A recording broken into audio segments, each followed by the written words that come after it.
উপদেষ্টা পরিষদ থেকে সদ্য পদত্যাগ করা আসিফ মাহমুদ সজীব ভুঁইয়া ও মাহফুজ আলমের বিরুদ্ধে দুর্নীতির অভিযোগের তদন্তের দাবি জানিয়েছে যুব অধিকার পরিষদ। বৃহস্পতিবার সকালে রাজধানীর পল্টনে আয়োজিত এক সংবাদ সম্মেলনে এ দাবি তোলা হয় পরিষদের পক্ষ থেকে। এদিকে দুদকের সামনে আসিফ মাহমুদ মাহফুজ আলমের 17 মাসের সম্পদ হিসাব প্রকাশের দাবিতে ছাত্র জনতার প্রতিবাদ সমাবেশ অনুষ্ঠিত হয়েছে।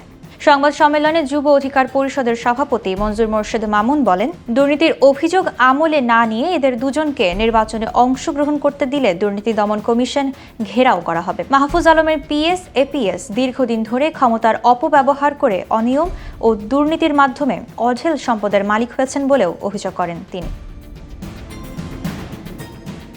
মঞ্জুর মোর্শেদ বলেন, উপদেষ্টাদের পরিবারের সদস্যরাও ক্ষমতার প্রভাব খাটিয়ে অবৈধভাবে সম্পদ গড়ে তুলেছে। তাই এসব অভিযোগ স্বাধীনভাবে তদন্ত করে সত্য উদ্ঘাটনের জন্য দুর্নীতি দমন কমিশনের প্রতি আহ্বান জানান তিনি। বক্তারা অভিযোগ করেন, দুদক যে সরকারি ক্ষমতায় আসে সেই সরকারের ছায়াতলে থেকেই কাজ করে, যে কারণে দুর্নীতি রোধে কার্যকর পদক্ষেপ দেখা যায় না।